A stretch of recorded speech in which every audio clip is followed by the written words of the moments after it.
Bonsoir à toutes et à tous, c'est une nouvelle semaine et un nouveau mois. Nous sommes le lundi 1er juillet, installez-vous confortablement.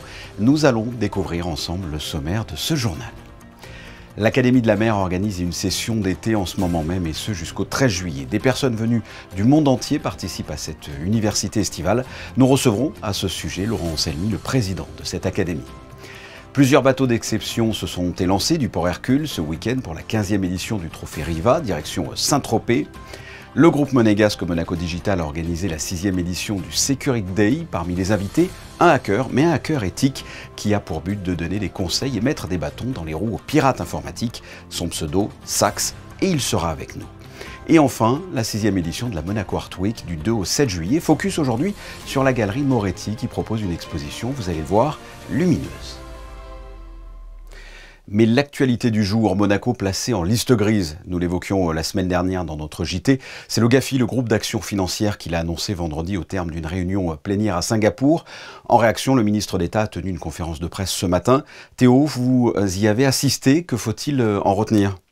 Nous sommes placés sur liste grise, mais les progrès réalisés sont déjà significatifs. Voilà le bilan du GAFI, le groupe d'action financière, salué ce matin par le ministre d'État, Pierre Dartout.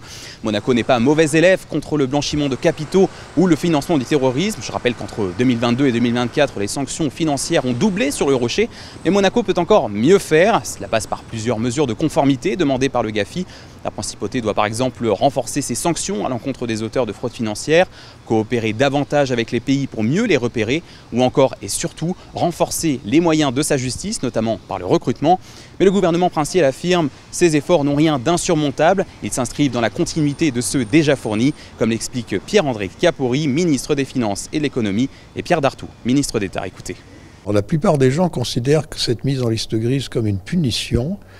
Moi, j'ai une vision complètement différente et je crois pouvoir dire que le gouvernement a une vision complètement différente. Notre idéal à Monaco, je dirais notre business model, ça n'a jamais été d'attirer les fraudeurs, d'attirer les gens spécialisés dans le blanchiment d'argent, encore moins le financement du terrorisme, etc. De ce point de vue-là, l'intervention de Monéval et du GAFI, je vois moins ça comme une sanction que comme une aide qui va nous permettre de mettre en place les mécanismes que de toute façon nous voulions mettre en place pour éviter et lutter contre le blanchiment. Il reste maintenant 20% du travail à faire, mais une fois qu'on aura fait ces 20%, si tout se passe bien et dans un an et demi nous aurons un rapport favorable, nous continuerons. Ce n'est pas un phénomène qui va s'arrêter. Le travail n'est pas terminé. Nous avons pendant un an et demi du travail à faire pour montrer que nous respectons les recommandations qui nous ont été faites par le GAFI. Et après ce moment-là, après ce délai de 18 mois, il y aura toujours du travail à faire. Il faut rester mobilisé parce qu'il y aura sans doute de nouvelles réglementations internationales à respecter et à mettre en œuvre. Ce n'est pas une épreuve insurmontable et elle sera surmontée. La principauté a donc jusqu'en 2026 pour combler ces quelques lacunes, mais vous le voyez ici, la vision est plutôt optimiste. Parlons à présent de cette nouvelle association, l'Académie de la mer de Monaco. Son action porte sur l'acquisition de connaissances des problématiques environnementales et sécuritaires marines, des relations internationales et géopolitiques tissées autour des mers et des océans. Eh bien, l'Académie de la mer organise une session d'été. Reportage de Christine Latomel. Une première session de formation qui accueille plus de 40 auditeurs, 12 jours pour comprendre les problématiques des mers et des océans avec une approche pluridisciplinaire de qualité. C'est ce que propose l'Académie de la mer. Une formation certifiante et unique en son genre, facilitant les carrières dans les métiers tertiaires de la mer et des océans, mais qui permet aussi d'acquérir des notions en droit de la mer et de l'environnement marin. Le droit de la mer, la réglementation mondiale sont encore à leur balbutiement. Les nuisances, les pollutions anthropiques, les évolutions négatives de l'environnement marin sont multiples, ont des conséquences colossales sur une diminution de la biodiversité, d'une part, mais aussi sur le bien-être des hommes. Et à ce stade, les réglementations locales, nationales, internationales sont en train de se mettre en place. et mérite que les administratifs, les chefs d'entreprise, les chercheurs scientifiques se penchent sur ce sujet et maîtrisent ces nouvelles réglementations et leur construction parallèle. On croit toujours que la mer est un endroit où il n'y a pas de droit. À vrai dire, ce n'est pas le cas. Le droit s'y applique et il devient de plus en plus restrictif. Et donc, je crois que c'est important de savoir qu'en plus simplement qu'il y ait du droit, qu'il y a aussi la possibilité de la mettre en œuvre. Ça veut dire qu'il y a des systèmes aujourd'hui où des États peuvent être portés devant une instance judiciaire et être, ce qui n'était pas le cas auparavant, d'avoir maintenant la possibilité d'avoir quand même une destinée en justice contre les malfaiteurs. Et en conclusion de cette formation, un colloque qui évoquera la problématique de la surpêche dans le monde se tiendra en principauté les 12 et 13 juillet prochains au Novotel. Et pour nous dévoiler ce nouvel événement plus en détail, Julia Vial a reçu Laurent Anselmi, le président de l'Académie de la mer. Bonsoir Laurent Anselmi. Bonsoir. Alors pour la toute première fois, l'Académie de la mer va organiser en juillet une session d'études. Alors première question, alors qu'elle débutera ce lundi, pouvez-vous nous expliquer quelles seront les grandes thématiques qui vont être abordées? Donc nous partirons sur 3 grandes thématiques. Une thématique environnementale qu'on appelle bilan de santé des mers et océans. Une thématique géopolitique qui traitera des relations internationales et des rapports de puissance autour des mers et océans. Enfin, une thématique juridique qui tendra à évoquer un panorama des grands enjeux contemporains du droit de la mer. Voilà. Vous avez vraiment voulu que la mer, sous toutes ses formes, soit abordée, de l'environnement à la sécurité, en passant par l'économie. En quoi c'était important de la prendre finalement dans sa globalité? Bien, notre démarche est partie d'un constat au terme duquel, à Monaco et de longue date, les mers et océans sont abordés, mais essentiellement sous l'angle scientifique et environnemental. On va dire que ça fait partie quelque part de l'ADN de la principauté. Il nous a semblé qu'on pouvait adjoindre de nouvelles dimensions à ces études en abordant, comme d'ailleurs vous venez de le dire, des questions d'ordre géopolitique, des questions d'ordre juridique, des questions d'ordre économique et aussi alimentaire, qui font bloc, si je peux dire, avec les aspects environnementaux et scientifiques, tout ceci sous ce slogan qui, pour nous, résume un peu notre état d'esprit et notre démarche, la mer à 360 degrés. Alors pour cette toute première session d'été 2024, ce sont 30 à 40 auditeurs qui ont été sélectionnés. Ils vont pouvoir suivre donc ces enseignements fondamentaux autour de la mer. Comment ont-ils été choisis? D'où viennent-ils finalement? Alors, il faut que vous sachiez que pour ces 40 places, que nous avons fixé le plafond à 40 pour garder, je dirais, un aspect humain et pour faire en sorte que les auditrices et les auditeurs de la session communiquent entre eux, se connaissent. Donc nous avons eu plus de 300 demandes. Donc évidemment, les choix ont été douloureux. Nous avions ciblé 2 types de profils. Un profil estudiantin, si je peux dire, et puis des profils plus seniors de personnes qui étaient déjà dans le milieu professionnel, intéressées aux questions maritimes. Franchement, nous pensions que nous n'en aurions pas beaucoup. Mais contre toute attente, ces profils seniors se sont beaucoup manifestés et composent à ce jour à peu près 30 à 40% de la promotion. Comment avons-nous sélectionné? Nous avons essayé de veiller à une répartition entre les différents profils académiques, c'est-à-dire des scientifiques, des juristes, des économistes, des politologues, des gens qui viennent du milieu des écoles de commerce, de la communication, etc. Et puis aussi une répartition géographique, puisque nous avons des auditrices et des auditeurs en provenance du monde entier. C'est-à-dire ça va du Sri Lanka au Canada, en passant par le Brésil, en passant par évidemment la France, l'Italie, beaucoup de gens d'Afrique du Nord, beaucoup de gens aussi de la zone des Balkans. Donc c'est extrêmement cosmopolite. Nous avons essayé de faire une répartition. Nous avons aussi équilibré entre les gens, les universitaires et les étudiants par rapport aux seniors. Et en fait, nous sommes arrivés à un certain point d'équilibre, et y compris en termes générationnels, puisque la plus jeune auditrice a, je crois, 21 ans et la plus âgée, 63 ans. Est-ce qu'on peut parler d'université d'été aujourd'hui?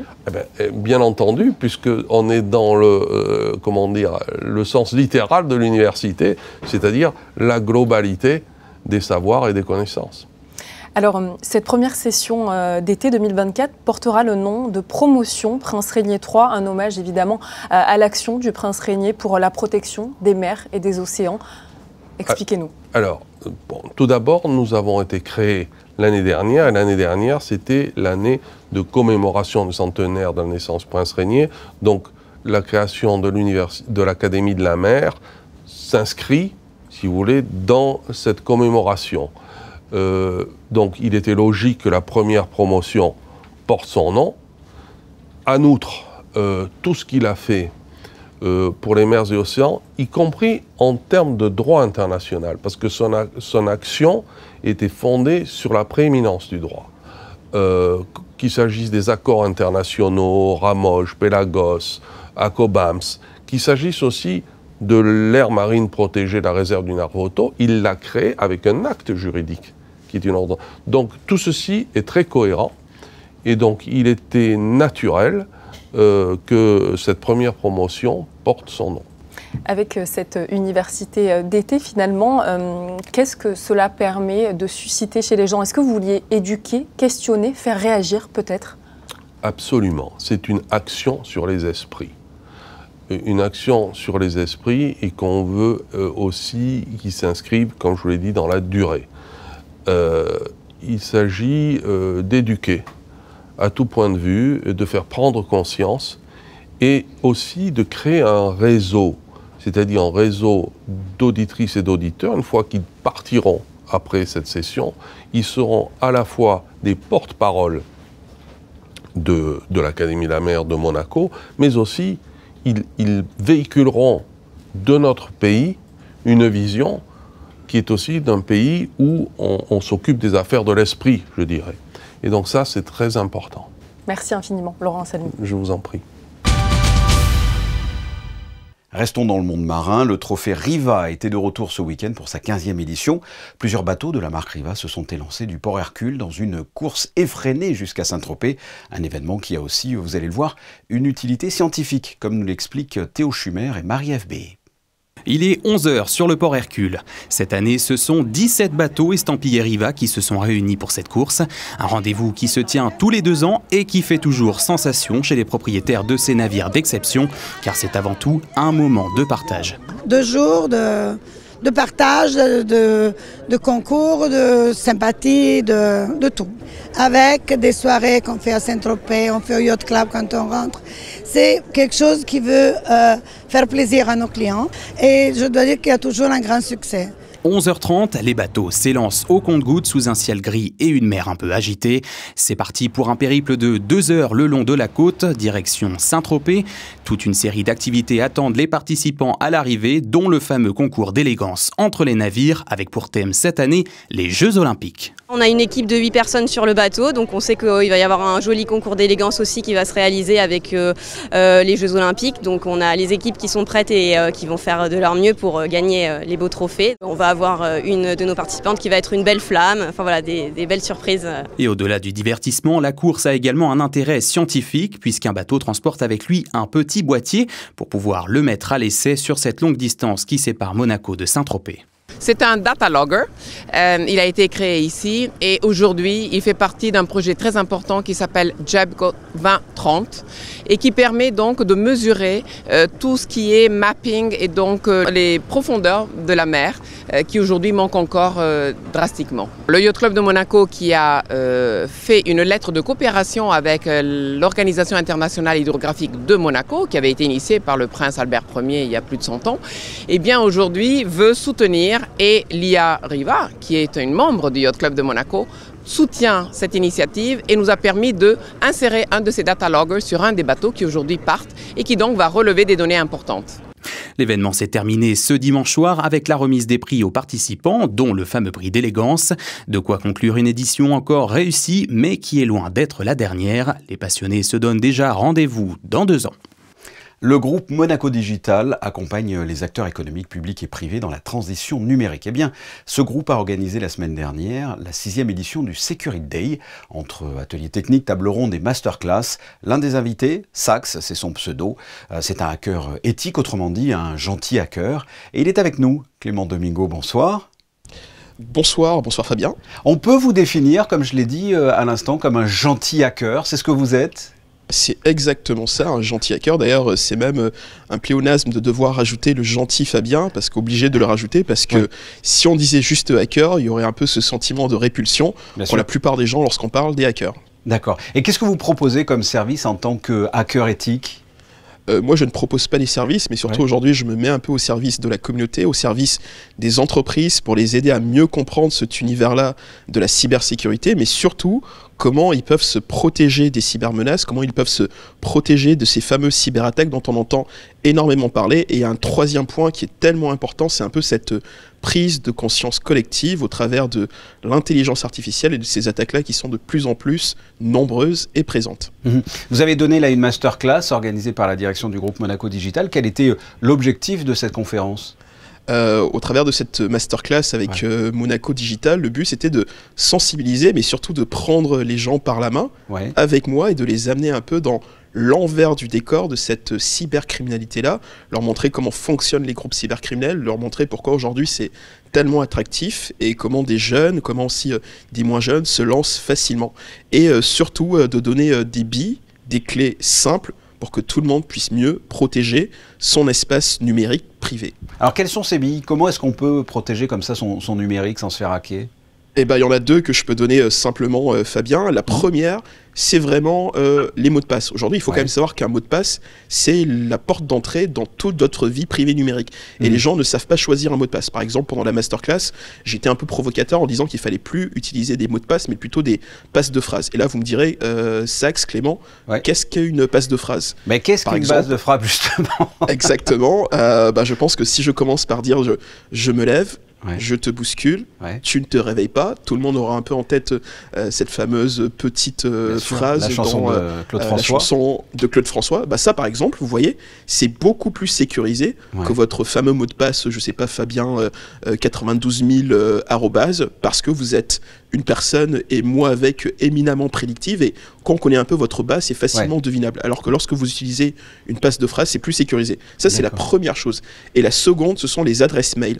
Aujourd'hui, on retrouve très facilement, d'ailleurs pendant la masterclass aussi, j'ai fait une démonstration où au bout de 2 minutes, on avait toute la vie privée numérique, toute l'empreinte numérique d'une personne. Et donc j'ai aussi apporté des billes, comment protéger sa vie numérique en donnant pas la simple adresse mail, par exemple un clément.domingo@gmail.com, mais au lieu de donner cette adresse mail, on donnait simplement, rajouter un plus avant le arrobas, par exemple. Si je reprends la même adresse mail, donc clément.domingo plus Monaco Digital ou plus alors Fabien @gmail.com. Ça permet de venir mieux se sécuriser et surtout que des entreprises, quand elles se font hacker, on puisse savoir exactement d'où ça vient. D'accord. Et est-ce qu'on peut dire gentil hacker un jour, gentil hacker toujours, sachant que vous avez les compétences finalement pour passer du côté obscur de la force. Vous pourriez le faire par exemple. Là, vous me posez une excellente question.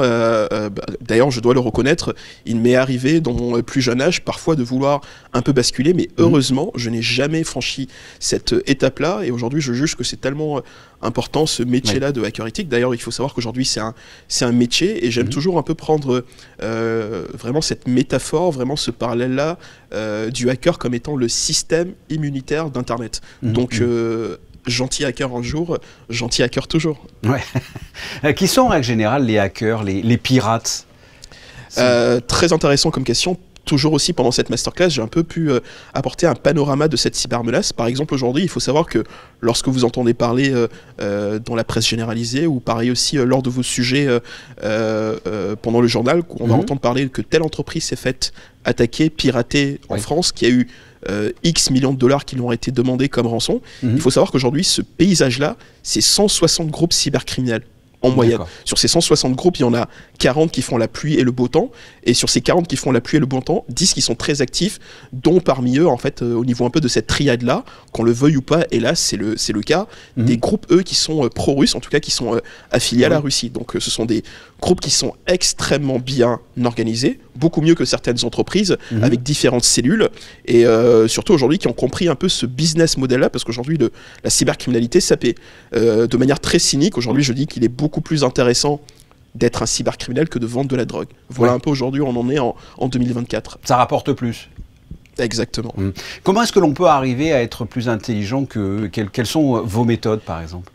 Je pense que déjà, juste le fait que vous puissiez vraiment m'inviter pour parler de cette cybersécurité un peu, c'est vraiment le premier pas pour apporter cette conscience collective-là, parce que moi aujourd'hui je me désole de voir que le citoyen lambda a une connaissance, voire inexistante, des gestes élémentaires de base lorsqu'on parle un peu du numérique. D'ailleurs, combien de personnes dans nos entourages que je connais, que vous connaissez aussi pour le coup Fabien, mais aussi vraiment les personnes qui vont nous suivre, ont déjà eu dans leur entourage des personnes qui ont été victimes d'une cyberattaque, d'une arnaque informatique, qui ont vu un peu leur compte bancaire être pillé, alors que ce sont des gens qui vivent plus ou moins avec le numérique, mais ils n'ont aucune, et je répète bien, aucun geste réflexe autour de ça. Clément Domingo, plutôt Sax, puisque c'est votre pseudo de hacker. Merci d'avoir répondu à mes questions. Merci Fabien. En bref, l'équipe de la Maison du Numérique organise des journées portes ouvertes du 3 au 5 juillet de 10h à 18h30. L'occasion pour les Monégasques, les résidents et les frontaliers de découvrir ce lieu situé au 1 Promenade Honoré 2 et de rencontrer les acteurs locaux qui utilisent le numérique dans leurs activités. C'est un rendez-vous artistique à ne pas manquer. La Monaco Art Week revient demain et ce jusqu'au 7 juillet. Parmi les espaces participants à cette 6e édition, la Galerie Moretti, qui pour l'occasion accueille une exposition spéciale baptisée And There Was Light, soit Et la lumière fut. Voici un aperçu avec ce reportage de Sarah Nkari et Olivier Bonello. Lorsque vous poussez les portes de la Galerie Moretti, le contraste est frappant. Les peintures récentes, abstraites et aux couleurs pétillantes dialoguent avec des tableaux d'une autre époque. C'est le travail de la princesse Ingeborg qui cohabite avec les œuvres classiques de grands maîtres de la peinture comme Barnaba da Modena. Ces chefs-d'œuvre sont séparés par le temps, le lieu et la pratique, mais ont pourtant de nombreux points communs. I think we need more of things we can't see and we can't touch, like we have it in music. So music is a big thing for me. And those old masters, they're not abstract, of course, but they have a great sense of abstraction in it with their gold ground. It is something that is beyond reality, and that links us a lot. And the color schemes links a lot with those paintings.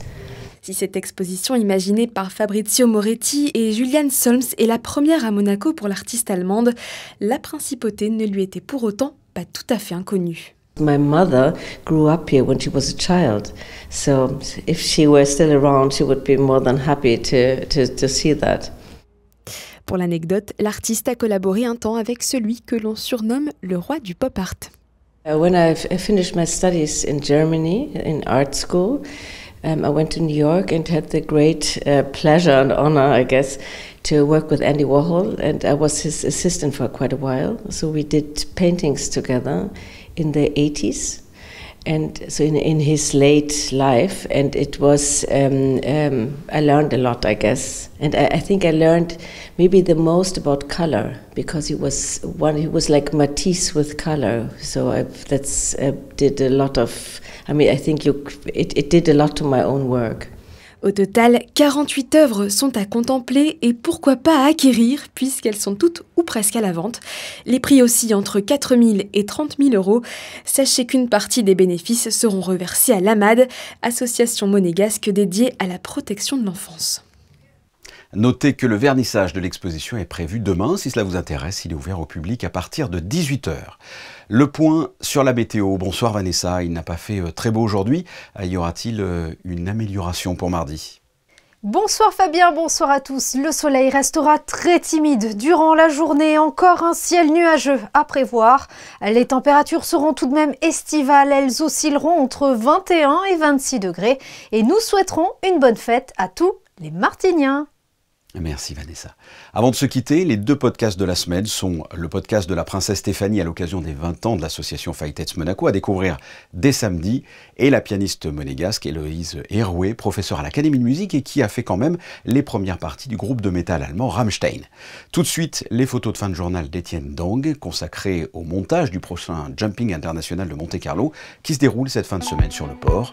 On se retrouve mardi à 19h. Je souhaite de passer une excellente soirée. Au revoir.